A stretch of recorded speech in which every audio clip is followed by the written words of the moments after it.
What's up, ladies and gentlemen? We made it to the end of 2021. Well, technically, we're just 2 days out, but nonetheless, we have made it to the end of 2021. So, without further ado, we're going to do a little bit of a different scenario today. And so, joining us is a good friend of mine, a fellow Sooner fan. He's also the writer of Hoops United Media, Mr. Robert. How's it going, Robert? I'm doing well. How are you doing? Yeah, I'm doing well myself.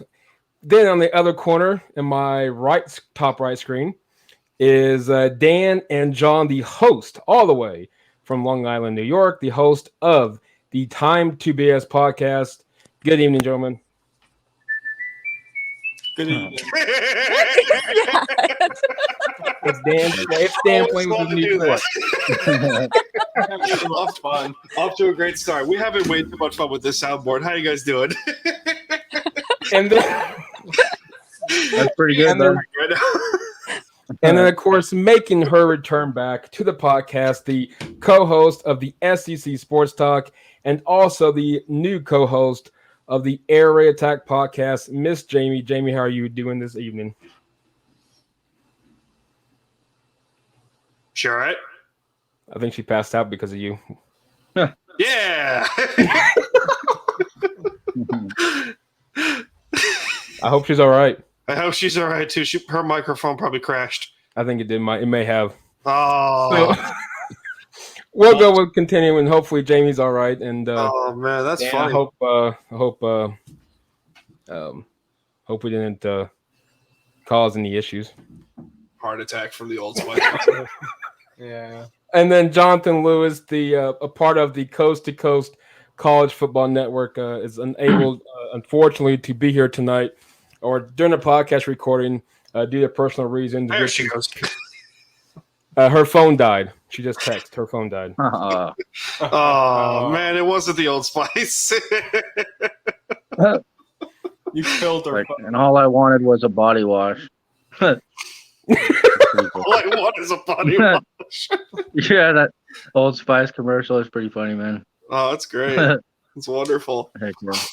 Oh man. So she is perfectly fine. She's getting on her computer. Just give her a few minutes, so no big deal. But without further ado, we'll reintroduce her once she gets back on. But without further ado, gentlemen, there's so much to talk about.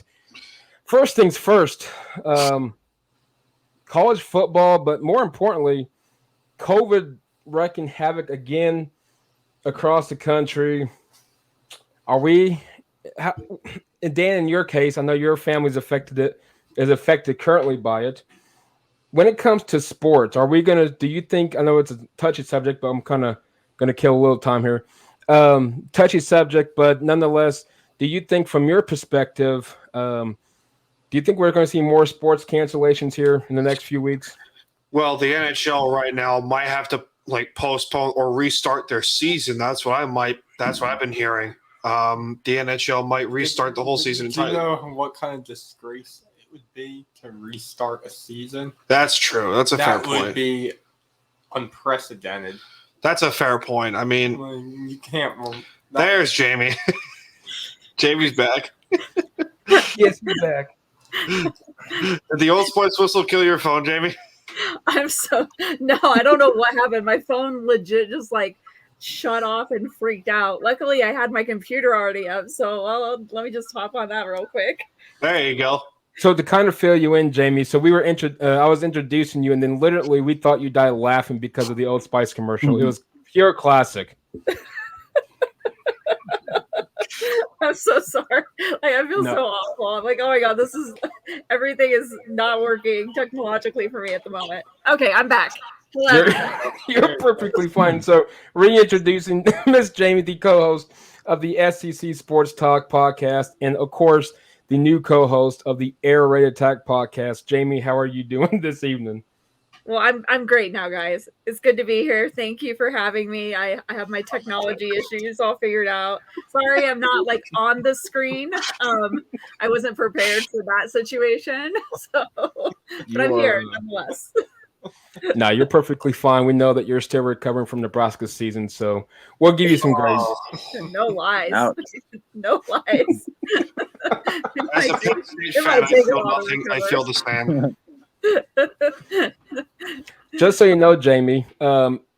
So Robert is an OU fan.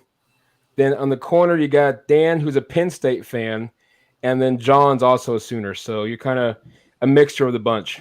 Cool. Very cool. Good company then. I'm And cursed. I can't really say anything. I'm cursed for the wrong reason. Dan, you're just cursed, period. No, Kyle is cursed. Let's be clear with that. No, I think Nebraska's cursed. No. If anybody's cursed, it's Never Nebraska. left the Big 12. I'm cursed. Hey, they brought old Mickey Joseph on staff. That's a pretty big hire there. Yes, it really is. So let's I'm talk really Nebraska. excited about that. Gentlemen, Nebraska is probably the best. I called it out a few weeks ago that they were probably the best team that wasn't playing the Big Ten championship game, in my opinion. But nonetheless, I mean, Nebraska's finished the season 3-9. Not to refresh your memory, Jamie, but 3-9. In my opinion, this team could easily be 12-0. I mean, they should have beat Oklahoma. They should have beat, of course, the rest of the 8 teams. But what's everybody's thoughts on Nebraska? Where do we think they go from here? Of course, Scott Frost coming back for 2022, which I like that decision. I think Nebraska's in the right direction. They make a bowl game. They have to. They have to make a bowl game. I completely absolutely. agree. Who's that? Isn't there a transfer quarterback that's looking at Nebraska? Oh, Casey Thompson. Mm-hmm. Casey Thompson. If he lands there, that'd be pretty big time. We've also offered Chuba Purdy from FSU, which I Nice. think would probably be the best fit of the two. Although I don't mind Casey Thompson, I just think that Purdy's probably a little bit better. And so Mark Whipple was recruiting him to Pitt before he left for Nebraska. So with that connection already there, I kind of am leaning towards it's probably going to be him. Some of Husker Nation is excited. Some of them are like, no, I don't want him. And I'm like, okay, well, beggars can't be choosers, so let's just be happy, okay, with who gets brought in. So, quick question, Jamie. I'm kind of curious what you would say. And of course, you got to get the right quarterback to fit the right system for Scott Frost and the university.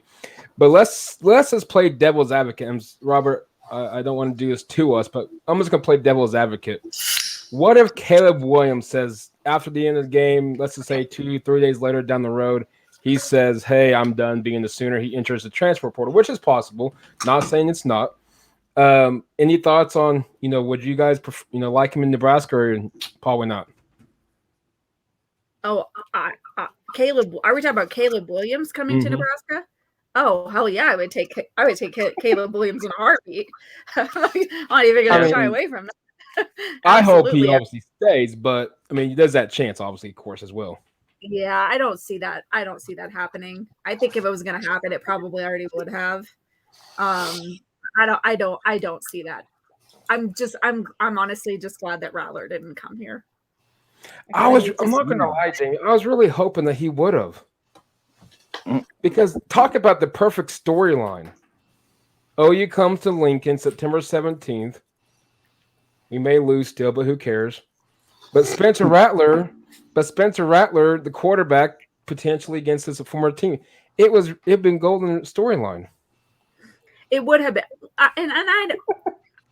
it would have been a great storyline.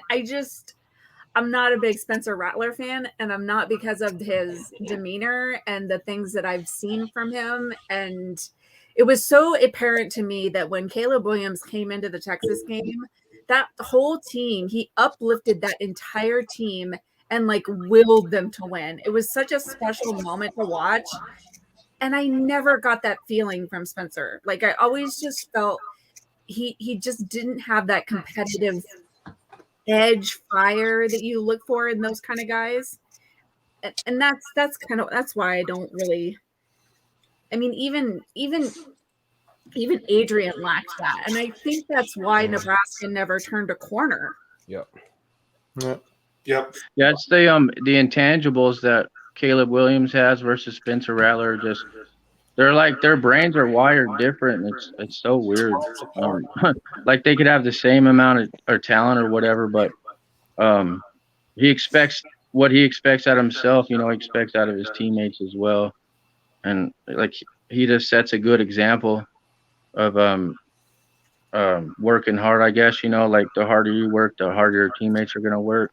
It's easy to look at when it looked like he didn't want to work hard, and it's really hard to fail per se at the quarterback position in Oklahoma. It's really hard to fail. That offense is made for quarterbacks. Exactly. Since Bob Stoops, it's made for quarterbacks. I mean, you look at the quarterback prospects that have came from Oklahoma since like 2004, right? Name them. Like Heisman Trophy winners galore. Yeah. Zach Bradford, Heisman Trophy winner. Baker Mayfield, Heisman Trophy winner. Kyler Murray, Heisman Trophy winner. You can keep going. And Jalen Hurts, Heisman runner-up. Heisman finalist. Heisman runner-up. If it wasn't for Joe Burrow that year, I think he would have won it. Exactly. Yeah. That's talking about like 3.5 Heisman Trophy winners from that university. And Spencer Rattler had all these expectations. We're like, oh my God. That he was going to do it too. That he may have been the best out of all of them. Yeah, because he was a 5-star recruit. 5-star recruit. It just I think he thought he was just going to automatically be that guy just because he was a 5-star recruit. Relax, kid. You're not Baker Mayfield. I'm sorry. He thought does that say any entitlement that got him in trouble? 100%. Yeah. But we can. Does it say anything about Lincoln Riley's offense or like Spencer Rattler's talent? Like maybe Mayfield and Kyler Murray and Jalen Hurts, they were like all world, So they like covered up the deficiencies in his offense because they're so. They all played their asses off. All players had straight heart. All players got their teammates riled up. That's the same with things Caleb Williams showed. It's the same thing when you look at Penn State. I mean, Trace McSorley, when you look at the quarterbacks that have came from Penn State in the Franklin system, I mean, there was Hackenberg, who was okay, and then you get Trace McSorley, who was awesome, who was a Heisman favorite one year. Yeah, Trace McSorley was a favorite to win the Heisman Trophy one year. Yep. And then you get Kyle Clifford, and now you get Drew Allar. Drew Allar, who looks like a stud as a freshman, who's the top quarterback in the nation, I think, right? Drew Allar? Is he? Yeah. I don't know. I'm not sure about that. Would imagine, but I'll have to double check on that one. I'm going to look that up for you guys. I know he's up there. Drew Allar, 24/7. I should follow recruiting more than I do, but I really only kind of pay attention to LSU and Nebraska. I live in my own little bubble when it comes to the recruiting world. I know it's important. It's hard because I always feel like I don't really care until they're here. And then when they're here, then I'll fully embrace them. You know what I mean? Number one quarterback in the nation, signed with Penn State. Okay. Nice. That's nice. That's awesome. That is nice. I know it's a meaningless bowl game, but you just released their intro video, and it's pretty slick. Nice. It has the 06 team back on it, and I think that's pretty cool. We should have won that bowl game shot, like a shot. Is that a shot? Tequila. I think so. Yeah. Tequila. Did you see Bob Stoops' final media day yesterday when one of the reporters asked him if he'd be up for getting a tequila bath, and he said, "Why not?" Yeah. Man, gotta love it. Gotta love Stoops. He's like, "What are they gonna do? Fire me?" Exactly. I was like, "That's perfect." I just love that. But continuing on, of course, real quick, want to give a special shout out to, he probably won't ever listen to it, but Sooner fan Jim Ross announced today that he is cancer free. So congrats to WWE Hall of Famer Jim Ross on being cancer free. So congrats to him. By God, he's broken in half. But speaking of college football, and of course we got all these bowl cancellations, which that's a whole other topic.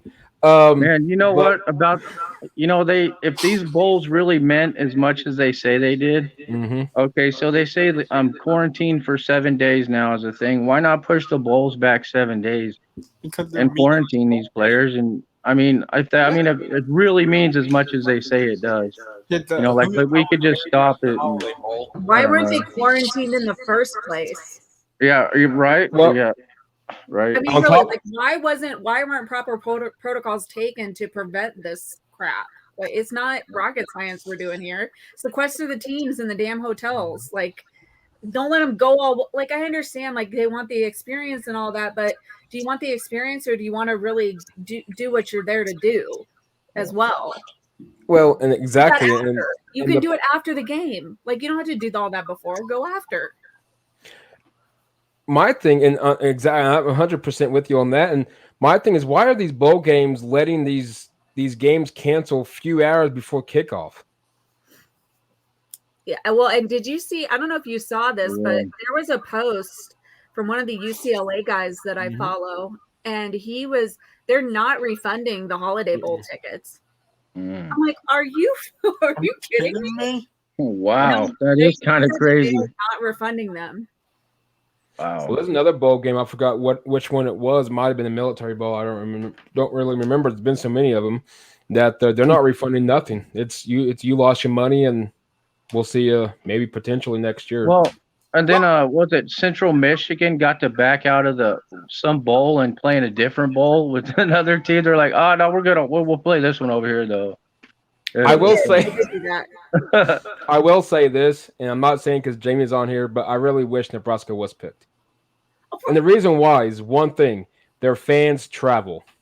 Yes. Right? That's what I said. I'm like, man, just let their fans travel. Why not? Yeah, I went to the Nebraska tweeting like crazy, like make the call. We'll come back. We'll do it. Nebraska fans are loyal as hell. They're absolutely they are. Yeah, we'll show up. Like, you just name the time, date, and place. Give us like 48 hours to get our shit together. We're there. Just like down here this year in Norman, they travel. I mean, they travel down here. So name the bar, they'll be there.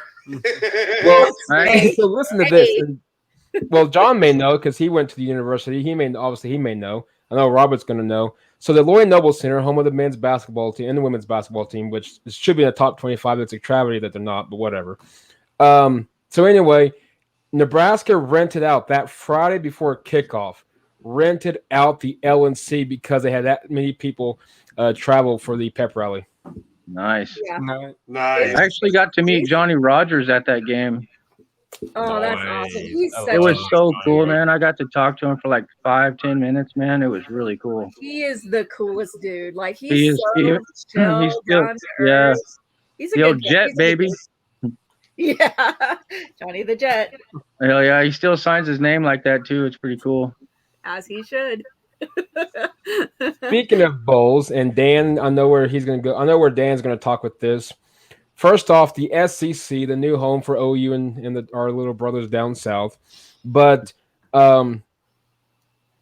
what's up? Do we even care that the SEC's 0-4? I mean, is that really a big deal? Like it is to some. Well, apparently it is to some people, like Texas. But I mean, do we really care? And then some OU fans, do we really care that the SEC's 0-4? Nope. I mean, nothing matters. Nothing matters this bowl season. Exactly. What I think, they kind of said that last year too, but a lot of the players who are going to the NFL don't play in the bowl game anyways because they declare for the draft. Mm-hmm. Like Alabama.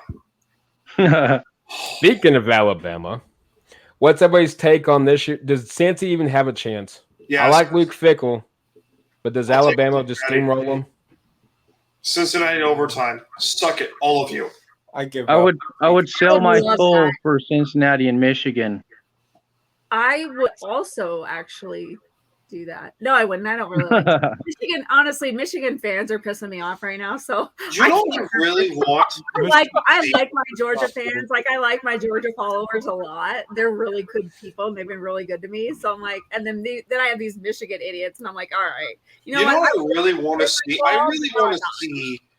I really want to see Oklahoma, like not Oklahoma, but like Georgia and Cincinnati for the national title, and for Cincinnati to win, just to rub it in the face of the committee, because the committee is pro SEC. It's ridiculous. Yeah, it really is. It really is. And it all dates back to 2017 when Penn State won the Big Ten. That was 16. That was 16? Okay, thank you, John. This is why the college football guy between the two of us. 2016 when Ohio State got in the playoff and Penn State did not. Yeah, I remember that. Yeah.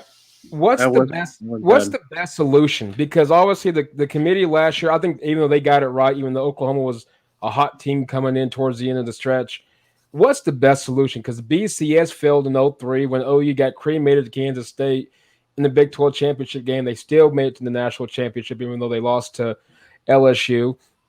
The BCS still messed up from there. You got an unbeaten Auburn team that should have made it in the national title game that year.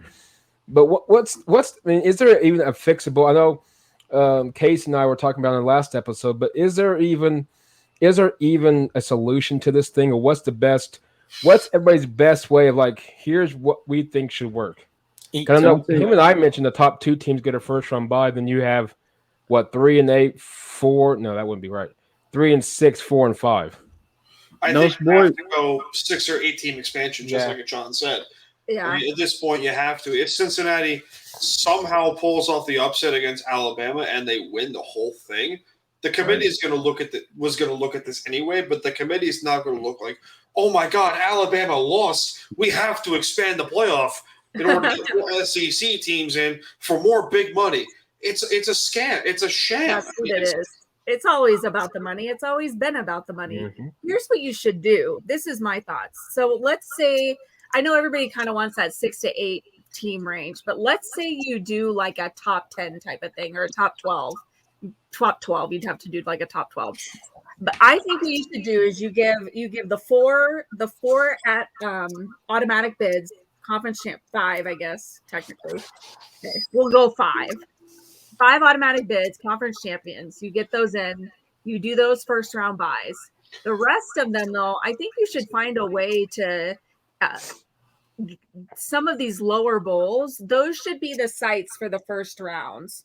And that, I mean, can you imagine the amount of people that would come in do that? So you either do that or you do home field advantages.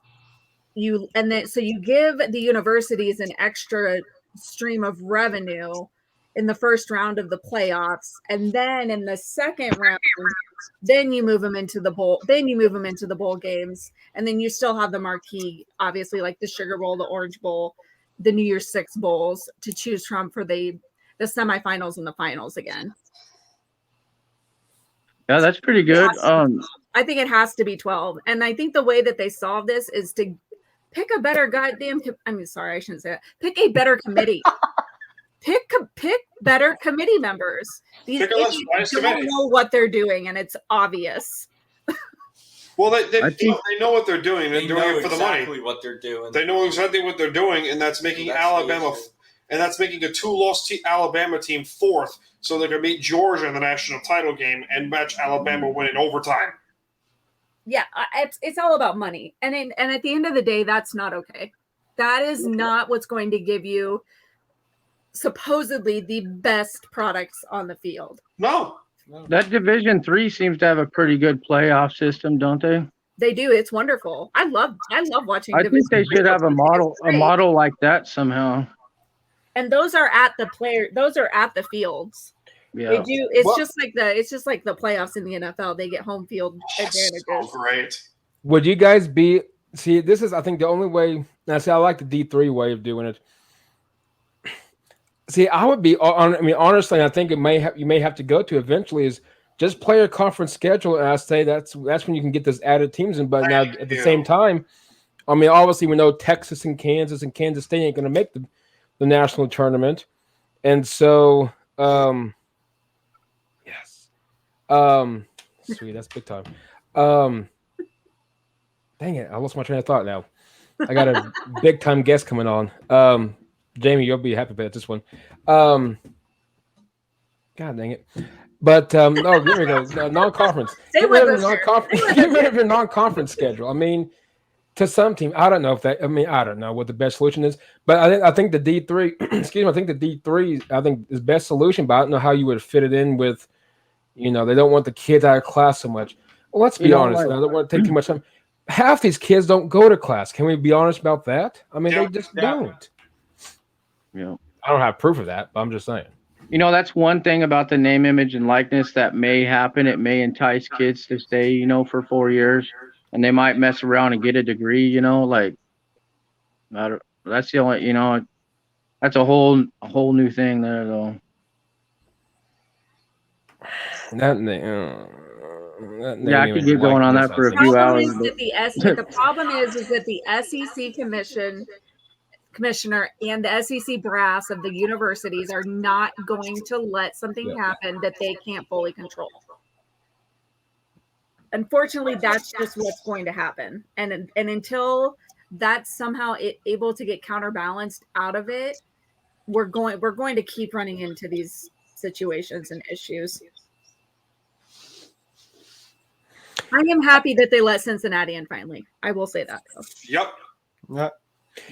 I like it, and here's why. Because now you can say it. Because obviously Cincinnati in 23 in 2 years they're going to go into the whopping Big 12 conference, but it's going to give other Power 5 conference teams maybe a chance to redeem themselves. It's either going to be one or two things.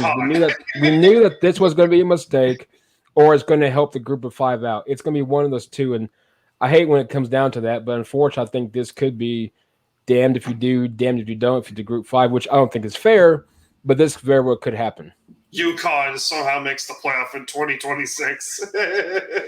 Oh God! Jim Moore can coach. I'm not going to say he's going to resurrect. Moore can coach. He can. He can. Cincinnati deserved to be in there. Let's not be dramatic here, though. Let's not be dramatic. Yes. Since he won every game like they should have won, I thought they would slip up, and they didn't slip up at all. So I think they deserve a spot in there all day long. There you go. Yeah. I like Bama to win. It's not going to be easy. I like Bama winning, and I like Georgia. I just think those are your two best teams. I know it's not going to be what we all want, but it is what it is, man. Exactly. Alabama and Michigan. I don't see Michigan winning that game against Georgia. No. Well, they could. Michigan is scary good, man. They absolutely could, though. Don't discount them. That team is gritty. That team is good in the trenches. And you saw exactly what Alabama did to Georgia. And I'm sorry, but Michigan is kind of built that way too. And the thing that Georgia needs to do, this will be the key to the game, is they have to be able to offset the ends for Michigan. Mm-hmm. In order to do that, they're going to have to run on them. That's been kind of sketchy at times. Michigan has the most 35-yard plus plays this season. That's pretty impressive, man. Yeah, Michigan, and with Corum and Haskins in the backfield for Michigan, and McNamara he manages that offense flawlessly, and they've got some good receivers. I mean, they don't have to throw the ball a lot, but they do have guys. They're speed guys. They've got Anthony. They can run. And I know Battle, and I know the secondary of Alabama is good, but it could or not Alabama. Georgia. Jeez. Georgia. I know Georgia's secondary is very, very talented and very good, but they've been suspect at times. Especially, I watched a game against Auburn in particular. If Auburn could have figured out how to catch the football, they might have beaten Georgia. Yep. So they still can't catch the football, though. You could say that about a lot of Auburn games, though, if they could figure out how to do something. I don't know. That's a whole other ball of wax. I'm saying, though, that Georgia-Michigan game is probably going to be a dogfight. All you got to do is challenge that defense and make their quarterback play beat you with Georgia. They have such suspect QB play. Yeah, Stetson's not great. Mm-mm. They are concerned, and the Georgia fans are very much concerned about Stetson. They should be. As they should. Mm-hmm. Speaking of quarterbacks, and I know Jamie, you and I talked about it a few weeks or whenever it was, as long as it's been. I know it's gonna be. I know it's gonna be between me and Jamie. Jamie, any fire with your food or any dangerous food things happen for Christmas? No, I didn't set anything on fire at Christmas. We're good. I was gonna message you that. I'm like, yeah, I'll ask them. First of all, I didn't set anything on fire. Well, something happened with the oven. We found out it was not. I didn't set anything on fire. So you set something on fire. she actually saved the food. I saved it. Actually, I saved it. There you go. There you go. So I was like, "What is going?" Because my brother had put stuff in the oven for me because I was actually I was feeding my niece, my 1-month-old niece at the time, or no, not 1 month old. She was only like a couple weeks old at this point. And I was like, no, I'll feed Charlie. Can you just put this? I was like, the oven's already on. I just need you to put it in the oven. And like, so I got done feeding Charlie. I burped her. I set her down, and like, I was like, what is this? What is going on? Like, I saw like a little bit of smoke coming up, and I'm like, well, maybe something's just dripping on the bottom. And I opened it up, and I was like, oh my God, Dad, we have an oven fire going on right now. Like, Oh boy. No, she saved it was the food. terrible, but I rescued everything. Everything turned out great, and it was fine. So no, everything also turned out great for Christmas. Did you guys see my prime rib post? I thought I did pretty well. It looked amazing. Can always go for a nice piece of prime It rib. looked Can't go wrong. Can't go wrong with prime rib. You can't. You just can't. No, you can't. You absolutely can't. And I made this so like in the bottom, the pan drippings from the roast, I made a red wine like gravy out of it, and that's what because a lot of people do like the au jus to dip it in, and I made this like red wine. We were making mashed potatoes, and I was like, well, I don't want to make like au jus and gravy. That sounds like more work that I don't need to be doing. So I was like, I'll stick it together, and I made this like bomb red wine gravy. There are two questions for you, Jamie, that I would like to ask you now. Okay. Are you charcoal or gas? We have gas. Okay. I can appreciate charcoal. I've never personally cooked on it though, so I don't know. Okay. My mom used to, but we've always had like a natural gas grill and stove. So yeah. I don't know if I would trust myself with that situation, y'all. Next question for you. This is ultimately going to determine everything. And it is the fate of the universe on the line. The fate of the universe is on the line with this question. Oh God, we're screwed. If you can have 4 sandwiches to have for the rest of your life, what would they be? Now, it can't be a hot dog, it can't be a burger, quesadilla, or a wrap. It can't be any of those 4. Okay. I named all 4. No burger, no quesadilla, no hot dog, and no wrap. Okay, and what am I doing? What's the question? You could have 4 sandwiches to have for the rest of your life, what would they be? Go as creative as you can. Okay, sandwiches. I love bacon, lettuce, and avocado sandwiches. Woo! So I would do that for sure. Good start. I also love I make this like Black Forest ham on a pretzel bun with like honey mustard and bacon. It's fucking phenomenal. So I'd have that for sure too. All right, let's see. Another sandwich that I love. My face right now. I gotta go with like a meatball sub. Okay. For sure. Absolutely. Yeah.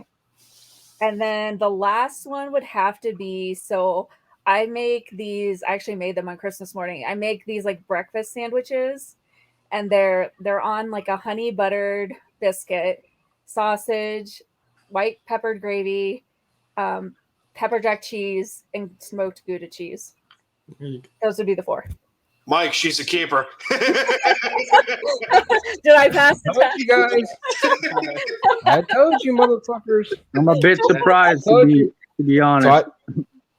Hey, Robert, what about you real quick? Now, Robert, first of all, Robert, he can work his ass off. That dude, him and I worked at the state. Oh, my Jesus. That was a whole dude, that's a job. That's a job. God dang it. That's a chore. That's a chore, to say the least. But anyway, going on sandwiches, what about you, Robert? Oh, I'm really easy. I like the BLT or the avocado, but the BLT, a good old PB&J, and like probably a meatball sub with some Tums. I need some Tums though. Oh yeah, same. There you go. And then the 4th one, Probably like a tuna melt. I really like a good tuna melt. Good man. Good man. Both keepers. All solid choices. Good man. I love how we went from sports to sandwiches and like that. Typical of us, right, John? Nice. Hey, food and football go hand in hand. Hand in hand, baby. There you go. There you go. So back to sports before we go back to non-sports.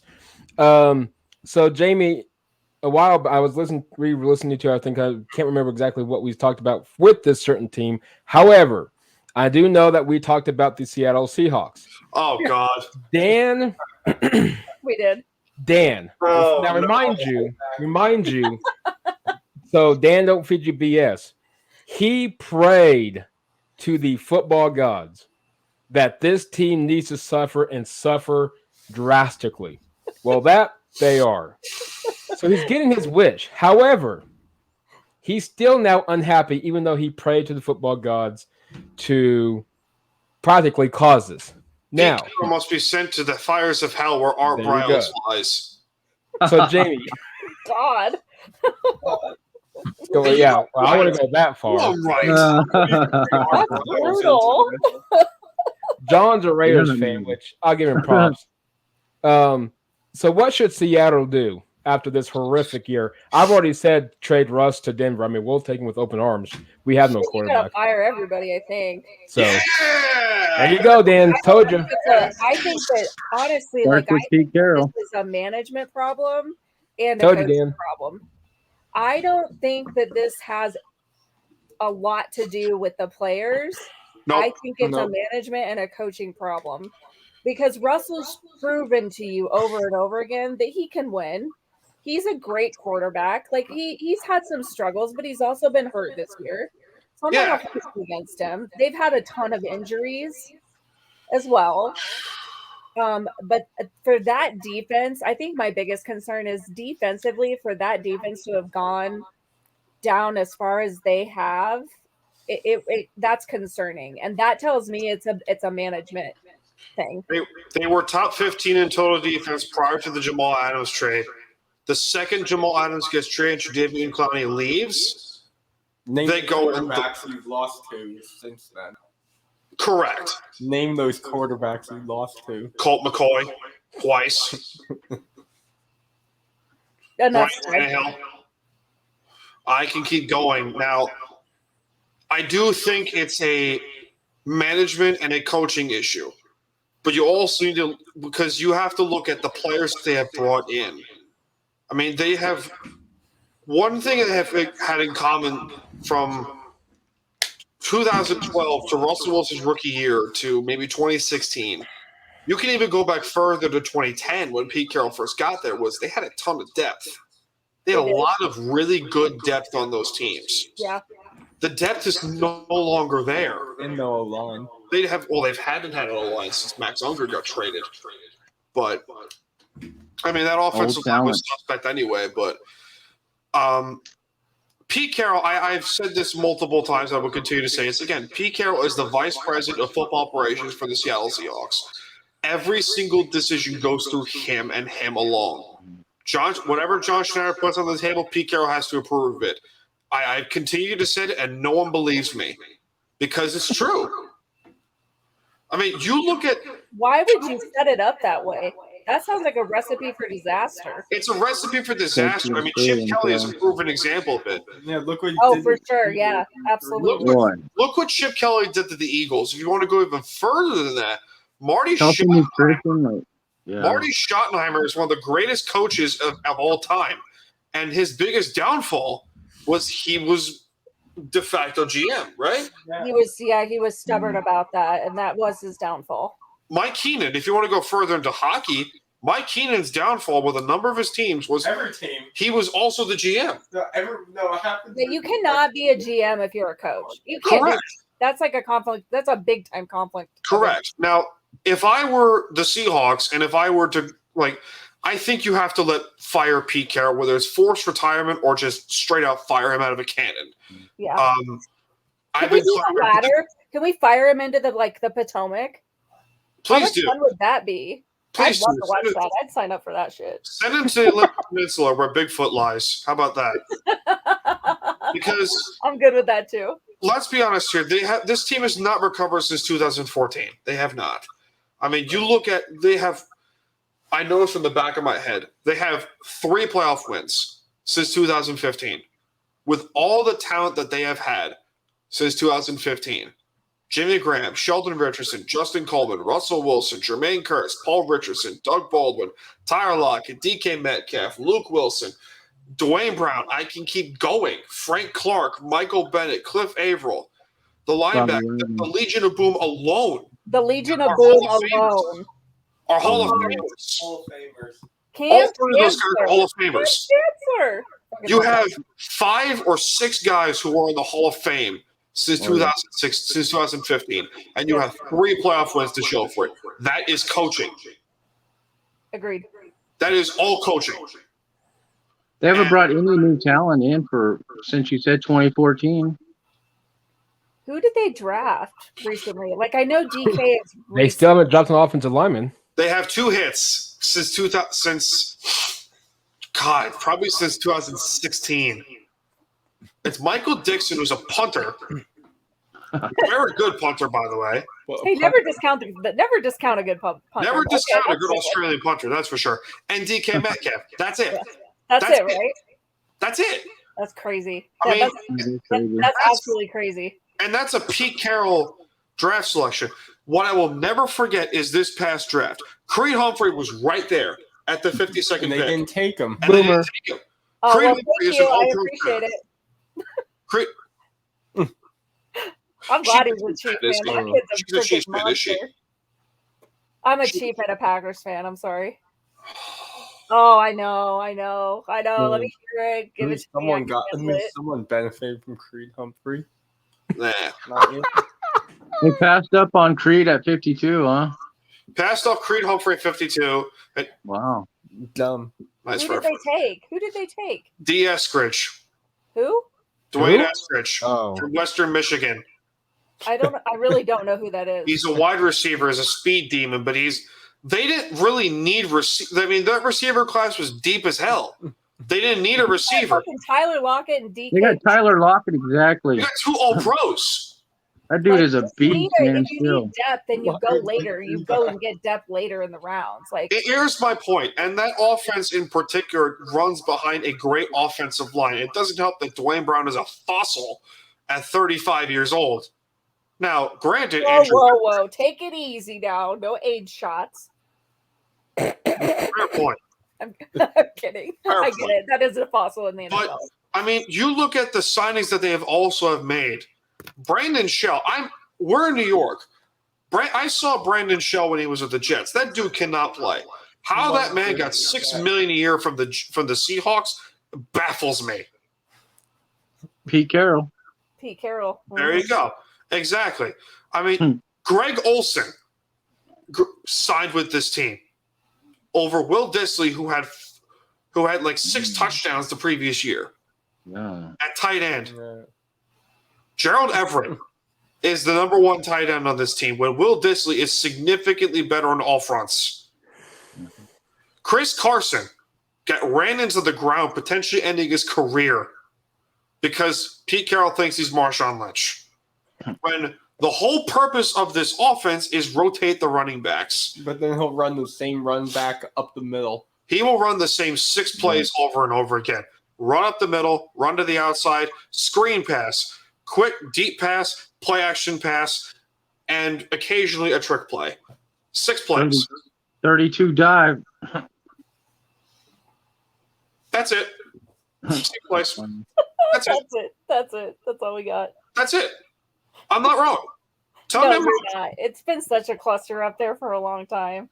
And what's amazing is that you got these so-called experts on ESPN, CBS, Fox Sports, etc., that are saying, "Oh, maybe the Seahawks should now consider firing Pete Carroll."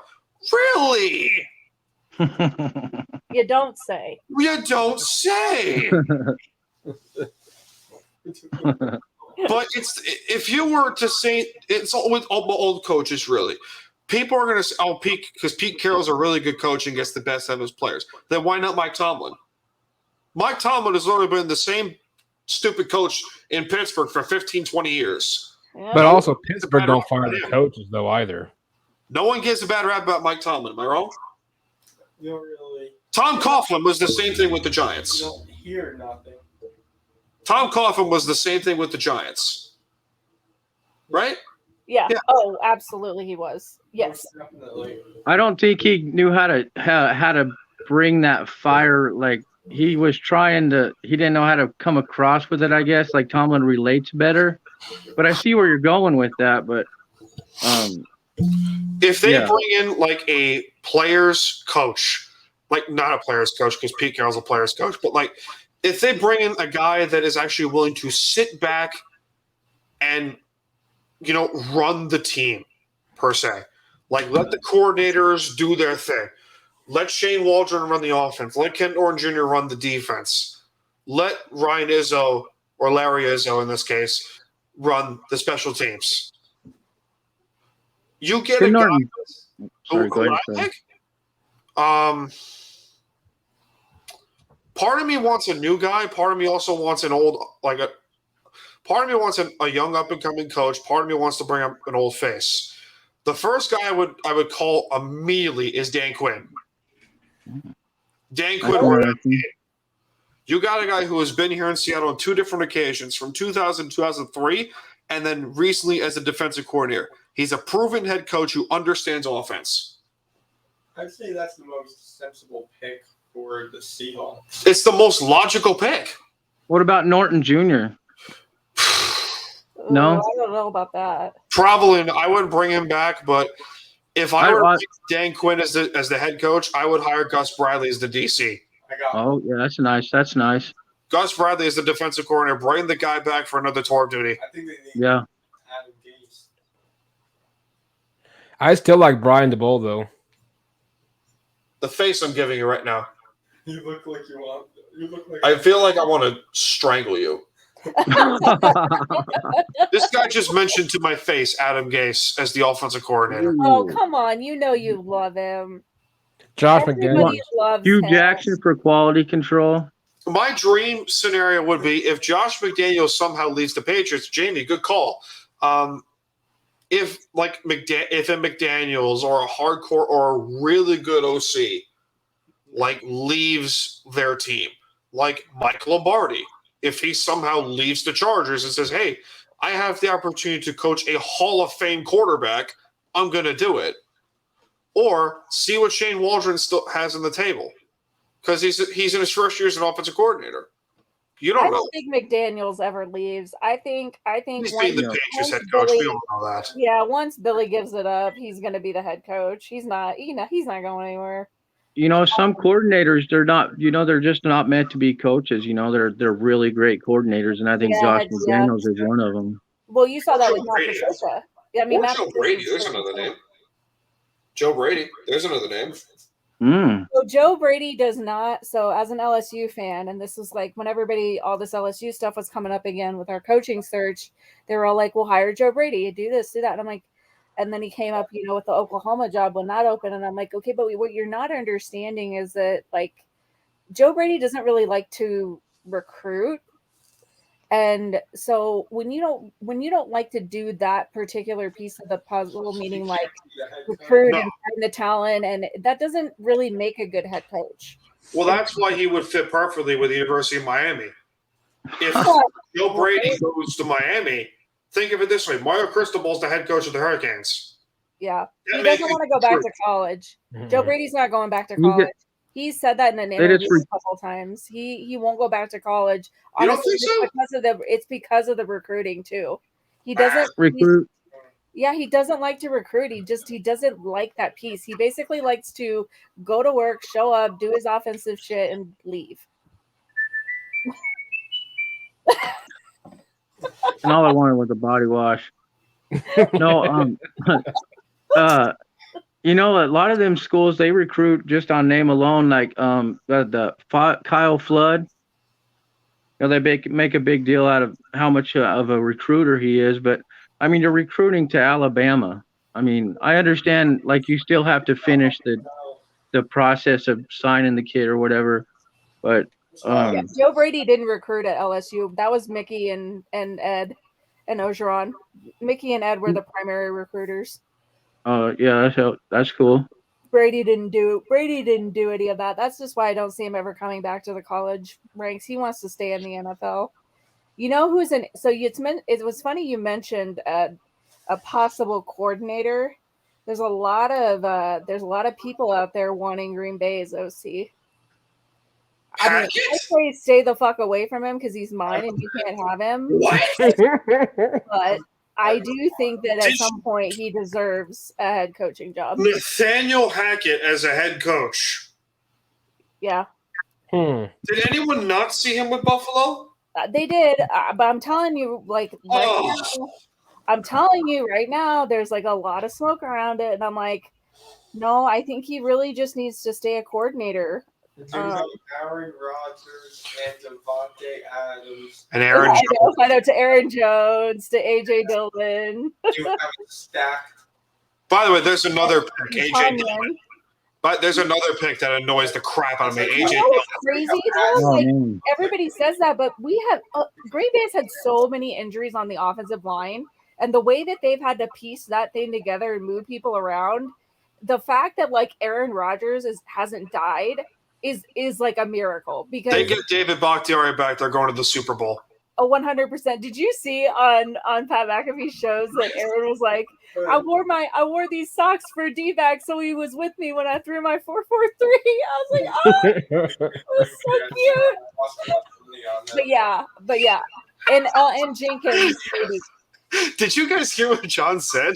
No, what did he say? I don't believe in Green Bay anymore because I like to bet money on sports, and I lose too much money on Green Bay every year. I can tell you to never bet on the Packers, man. Never bet on any of the teams I represent because they suck. It happened to me last year. I bet on the Packers. I felt confident, and then nah. So who are you going to take in our Super Bowl? Stop betting on the Packers. Who are we going to take in the Super Bowl? Who are Super Bowl picks? Packers and Chiefs. Of course. Why am I not surprised? I mean, you know what I hate to say though?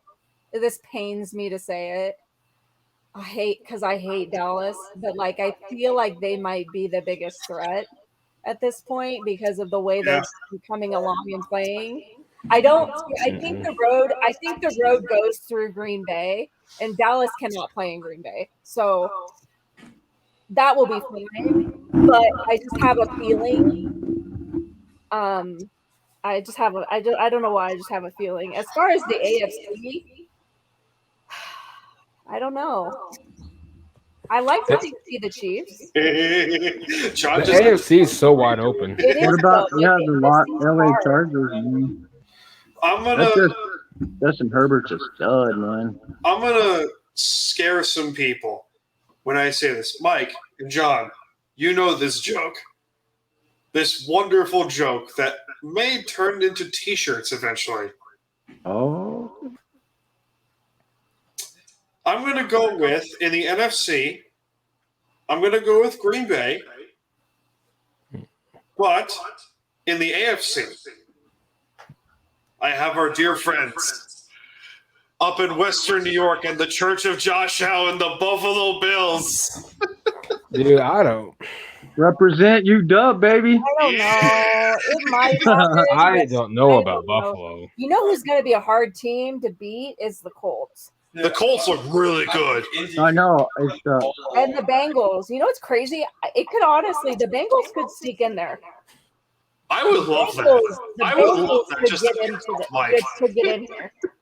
That wide receiver core in Cincinnati is really, really good. And Chase. How wrong were we, by the way, by saying Jamar Chase was a terrible pick for Cincinnati? I don't know who said that. I don't know who said that because it wasn't this girl.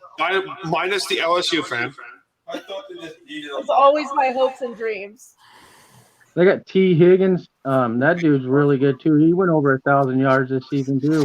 He was great his rookie year. He did great his rookie year too. I had him in fantasy. Very nice. Rookie year. But yeah, Burrow to Chase. It's hard to beat that shit.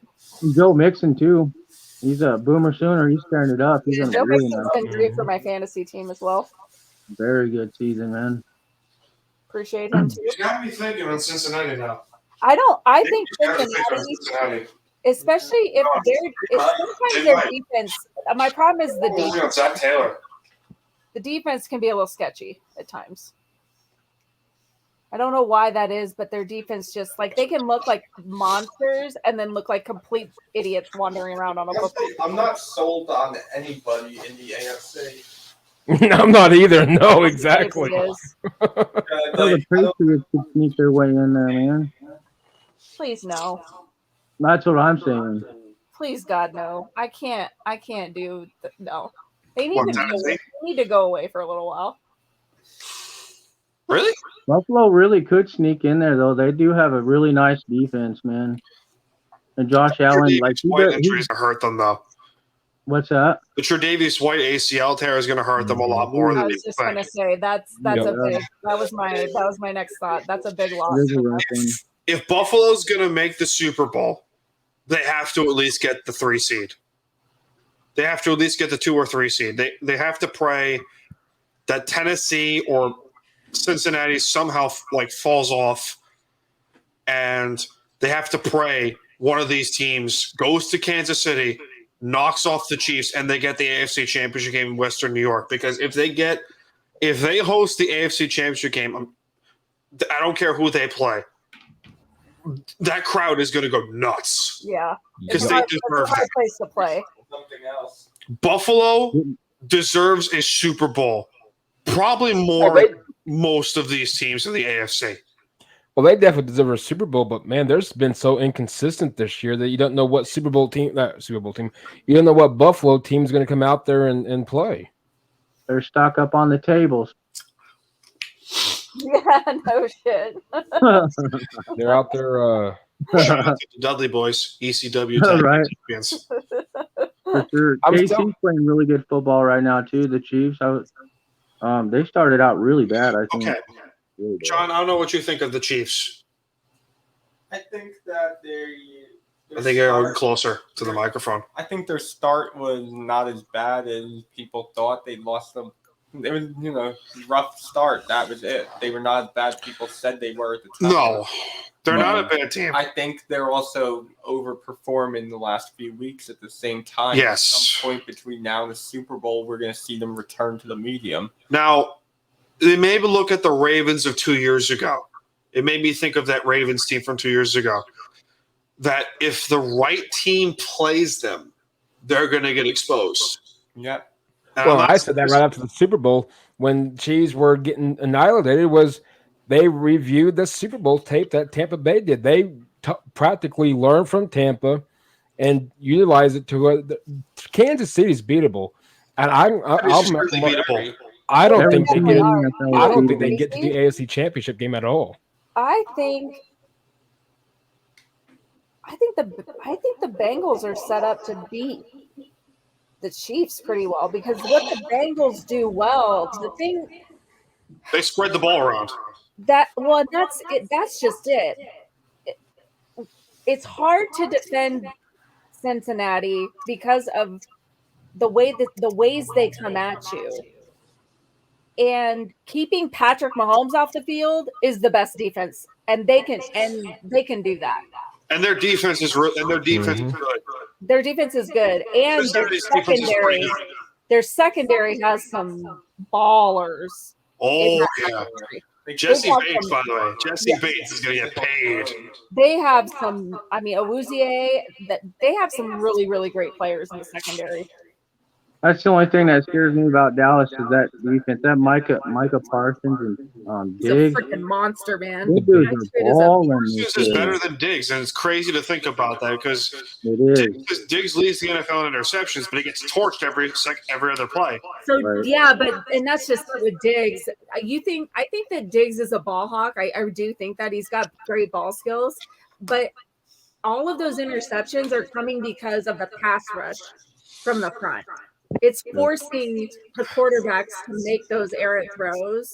So those really also go to that defensive front. And really Micah Parsons. what's he got? 13 sacks or something this season? He's got like 12 and a half sacks. Yeah, That's it's crazy, man. That's a good, nice 12 and a half sacks for a rookie, which I think is like third all time. Yeah, I think they're going a little insane. far with the comparisons to LT though. So soon. Whoa. Like that. I heard some guys saying that earlier, comparing him to LT, and I'm like, come on now. That's like Wow. That was such like I had to just put my phone down for a second. You cannot say that. Yeah, I had to put my phone down for a second. I was like, bro, come on, seriously. the closest guy right now to Lawrence Taylor is probably Aaron Donald. Probably. That's interesting. I don't. No, I mean, even that it's saying a lot because Lawrence Taylor, like, listen, Aaron Donald puts fear into people, but Lawrence Taylor made you like legit shit yourself. Dude, serious, like, man, I've maybe never JJ Watt when he's like seriously in his prime. JJ Watt, maybe. But did Lawrence This Taylor guy was ever JJ, fall off? probably, yeah. Because Lawrence Taylor never fell off, though. No, No, he was consistent Like, throughout the Lawrence year. Taylor like JJ Watt averaged fell like 12 off. sacks a season. Yeah, right? he was very, Back in very the 80s. Think about that. Back in the 80s.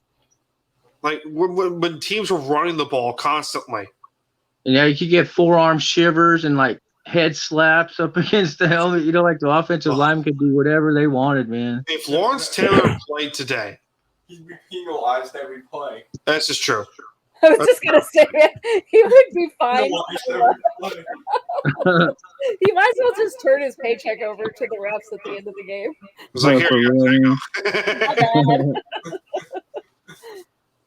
Yeah, you just can't play that way anymore. It's unfortunate because that was such great football in the 80s and 90s. Very good football, man. You'll have fun watching highlights. Michael Vick and Lawrence Taylor. Who would win a race? Ooh, Lawrence Taylor. Man, that would be such a fun Dude, game I to don't know, watch. man. man. That'd be nice to see. Great. Good call, man. Look at you. That would be a hell of a game to watch, man. Michael Vick's Falcons against Lawrence Taylor's prime Giants. Oh, son. For real, that would be one. I got a better one. Michael Vick against the 85 Bears. That would be cool. Mike Vick was so electric when he came into the league, man. Yeah, there is nobody. There still hasn't been anybody like Michael Vick. Okay. Kyler Murray. No. Michael Vick had another. Lamar Jackson is the closest one. But he's not Michael Vick. Like, nobody is. He's not. Michael, I think the thing that people forget about Michael Vick, like, yes, he was so dynamic and fast, but that man could swing the football. Dude, with a flick of the wrist. I mean, like, that man could freaking sling the damn football. Just a flick. I didn't screw up. And I kind of feel bad for Marcus, his brother, because there's so much pressure on him that he just didn't live up to the height that Mike had. Man, he was kicking dudes in like the face, you know, like when they were down, like that's crazy, man. How can you just do your brother like that, your name or whatever? But it's too bad. He had a lot of talent, man, but he wasted it. Wasted a lot of it, man. If Michael Vick doesn't go to prison, what are the chances he gets in the Hall of Fame? Oh, 100%, I think. He gets in the Hall of Fame. Yeah. All day. 100%. All day long. I think he might get in the Hall of Fame, though, right? He lost the prime of his career. Dude, you know what? Good topic. I'm glad you brought that up, Dan. So here's the deal. If Michael Vick gets in the Hall of Fame, and I know it's two different sports. I'm sorry, I'm paying attention to the Clemson game. If there's two different sports, but if he can get in the Hall of Fame, then I guess at that point, the steroid era, Barry Bonds, Alex Rodriguez, Rafael Palmeiro, the list goes on and on. At that point, you might as well let them in at that point as well. Pete Rose. The fact that Pete Rose's records are in the Hall of Fame and he himself is not in the Hall of Fame is a disgrace to baseball. It is. It's an absolute disgrace to baseball. Everybody agrees with that. Roger Clemens. Steroids has nothing to do with your hand-eye. Roger Clemens in his prime. I mean, you're probably less of a more bigger baseball fan than me, but like Roger Clemens in his prime was how many Cy Young awards did he win? Not even that, but like he was dominant. 6, no 7, one could hit him. Yeah, it was a few. When he was with Boston, is that what you mean? When he was with Boston? When he was with Boston, yeah. Yes, he was. Yeah, he was. And Barry Bonds, I think you take Barry Bonds' career with the Giants away, he still gets in the Hall of Fame. Yeah, the thing with Roger, he won 7. The thing with Roger, I thought it was 6 or 7. Barry Bonds, and these guys, you can tell when they started juicing because they were great players before. But if you look at their career and their stats, you start seeing things that just don't look normal. Alex Rodriguez with the Seattle Mariners and the Texas Rangers alone gets in the Hall of Fame. Oh yeah, for sure. Greatest shortstop I've ever seen. Like steroids doesn't have anything to do with your hand-eye coordination, in my opinion. Does not. And then you could tell when Barry Bonds, when he went from like 210 to like 270 overnight, you know, like he got so jacked, dude. It was funny. Here? And or how he became a power hitter out of nowhere. For real, like. I mean, that whole era. Yeah, everybody juiced. Symbolized the way baseball was. I mean, people fell in love with baseball again in the 90s. I mean, I'm pretty sure we could have a whole discussion of just 90s baseball.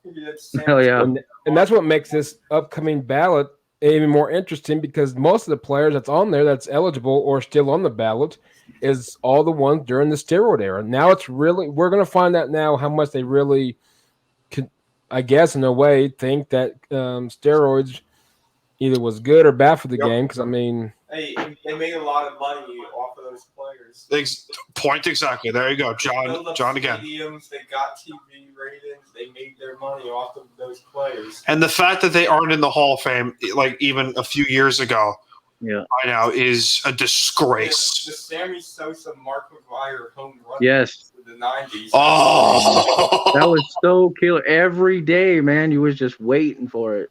Yeah. By the way, Mark McGwire should also be in the Hall of Fame by now. Mark McGwire's son plays at OU. Hey, there you go. Nice. Excellent baseball kid. Factoid.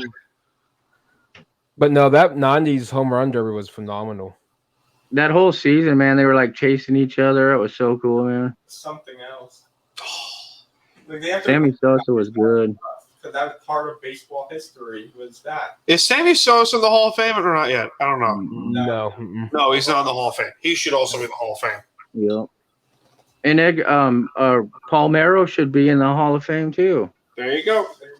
That dude was a good ball player, man. I still think Pete Rose should be. Pete Rose should get in first. He didn't even bet on his own games, did he? Right? It's just games that were. He bet on his own team. Oh, did he? Yeah. But not to lose, though, right? I think so. Oh, really? I didn't. Oh, okay. I didn't know that. That's kind of weird, but I don't know. He's still a damn good ball player, man. Real quick, congrats to Clemson. All the time. Did you see how Clemson won that football game? Yes, that's why I kind of felt bad because you guys were talking about. I was actually interested, like you were mentioning, of how Clemson won this thing. The defense is what took them, but the fact of how it happened is still. It's the dumbest thing. Like literally ran into his own player after getting the first down and fumbled the football backwards. Like, how about the Dabo Sweeney Matt Campbell relationship going on? They're all hanging out at the carnival. One of those guys, so probably shouldn't comment on this. Dabo will be the new Raiders. Matt Campbell's pretty good, but he just. Why would you say our goal is not to win a championship and Matt Campbell is trash? I'm so sick of that. Expect your team to give everything they got to come through as a unit or something. Yeah, I wish people would stop talking about Matt Campbell and being a good football coach. He sucks. Yeah. He had a good offense and Purdy and Breeze, good offensive line. Charlie Kohler, it's hard not to win games. You have all that seniority coming back, and that's what you do with your season. Yeah. Yeah, this year kind of showed he is not everything they they get boxes of cheeses for the victory? Yep. That's kind of nice. I'm sorry. I need a snack, apparently. Well, and one thing I thought that was going to be the key of the game, and that turned out to be what pretty much was, besides the ridiculous turnovers. Iowa State just could not run the ball without Brees Hall. Nope. They failed, and I knew that was going to be the biggest thing, and that's what killed them. Only 70 rushing yards, and so congrats to Clemson. I'm sure Casey's happy right now. Hey, you guys ever seen a picture of Kennedy Brooks up to a picture of Donovan McNabb? No, You guys look exactly alike. You should pull it up pull it up. Put them next to each other. It is crazy. I'll Google McNabb. You Google. It blows me away that it looks like father and son. You got the picture of him up? I got a good potential Scott Frost replacement. We are not talking about this. Holy! Am I right? That's wild, dude. That is so wild. Holy! It's like I'm looking at the same guy. I'm telling you, man, it's so wild, dude. It's the same dude. It's not the same, dude. You guys Before we sign off on our end, can we just point out and say something? Disney's weird, man. Yeah, so listen to this. So real quick before we end the show. So Dan did a show on Colorcast a few days ago. Which we're streaming again, by the way, in 10 minutes. Shortly. And I apologize. I didn't even keep tab of the time. But Dan, you tell the Robert and Jamie what you mentioned on this, because this was weird. John, and disturbing. And disturbing. Take a wild guess to how old Snow White the character is. Oh, they're all 150. young. They're all young, you guys. This is not good. She's like 6 years old. No, she's 14. Guess how old the prince is in that movie? He's probably like 30 something, yeah. Close. John got it, 31. Yeah, I thought so. And it gets even worse. Yeah. So if you remember Roxanne from the movie from the Goofy movie, yeah. Disney trying to be too slick here. She's 13 in that movie. So you're trying to be too slick, and I feel grossed out. It's not right. It's not right. my brother pedophile anyway. will not allow my nephew to watch Disney movies. A bunch of pedophiles. It's horrible to say that because I love Disney movies, but yeah, I've actually heard a time or two that underground Disney was like a big sex trafficking. It wouldn't surprise me. That's one of the topics we're going to talk about on Time to BS tonight. That's crazy. We're talking about Hollywood. I've heard some really disturbing stuff about all of that of late, and some of the things that have gone down too have kind of solidified that that's probably fact-based. Oh, we know this. I do know one thing for certain. Texas sucks at football. Horns down. Horns. Oh my God. Horns Here we down. go. Well, guys, as we wrap up the show into 2021, real quick, you guys, I'm gonna go ladies first. Jamie, I'll be a little biased, but Jamie, any plans for New Year's Eve or any?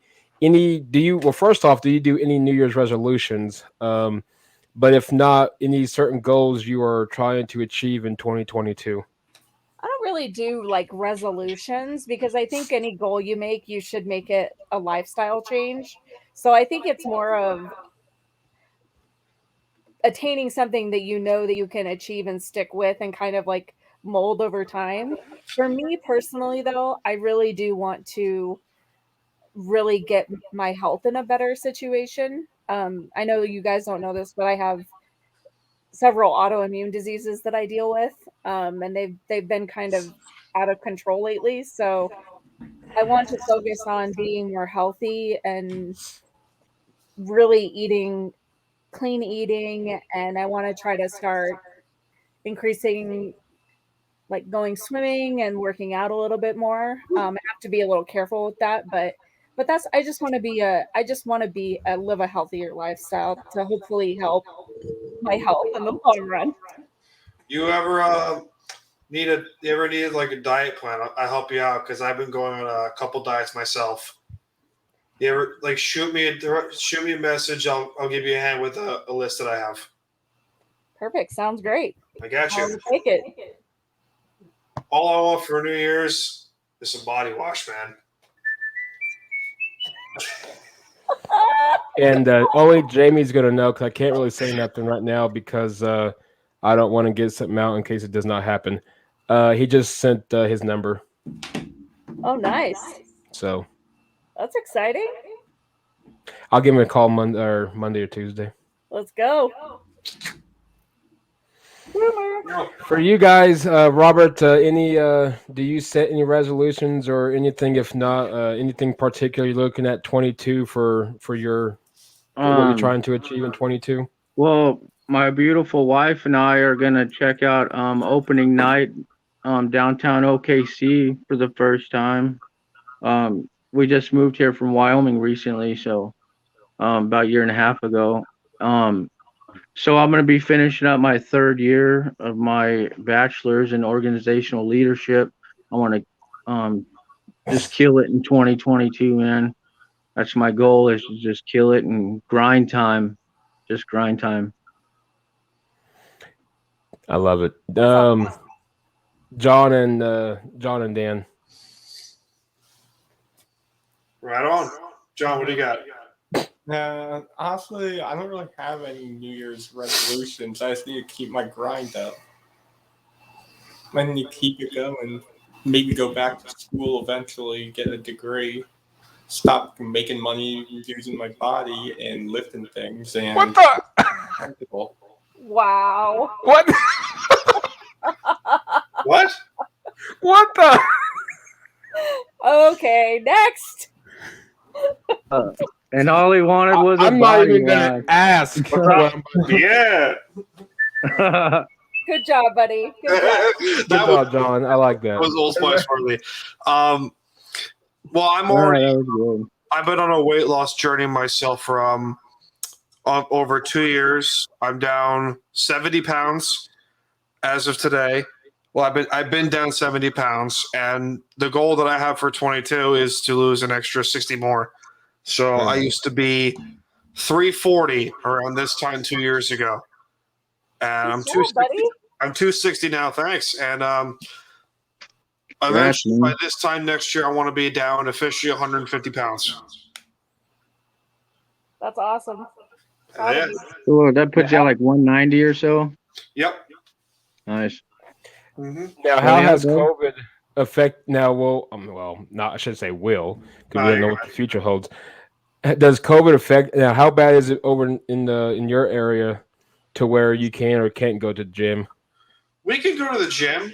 There are some gyms that allow you to have that will make you have the mask on. There are some gyms that won't make it optional. But it's interesting over here, right? Yeah. Honestly, in the last month or so, I haven't been going to the gym because I don't really need to. Oh, we know why. Because of that body that you're always lifting stuff with. I was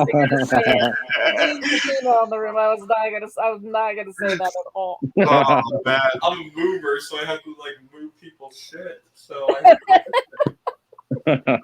Put into context next time, man. Put into context. Your cover is a mover. Well, guys, we're gonna. I wish you all a happy New Year, and the 2021 Alamo Bowl just kicked off, and OU was a quick 3-0. But anyway, it took them a whopping 6 seconds. But anyways, so anyway, in the show there. But happy New Year to you, to all the listeners. Thank you for the support in 2021, 2022. If you guys. Well, the Twitter's been going off. New logo, if you guys haven't seen it. new logo, new co-host. 22 is already good and on the great track.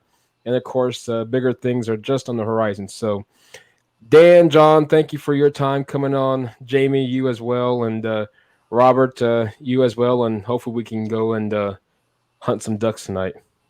Yeah, let's go hunt, baby. Yeah, there you go. Nice meeting you guys. Nice to meet you. Happy New Year, everyone. All right, we will see you all next year.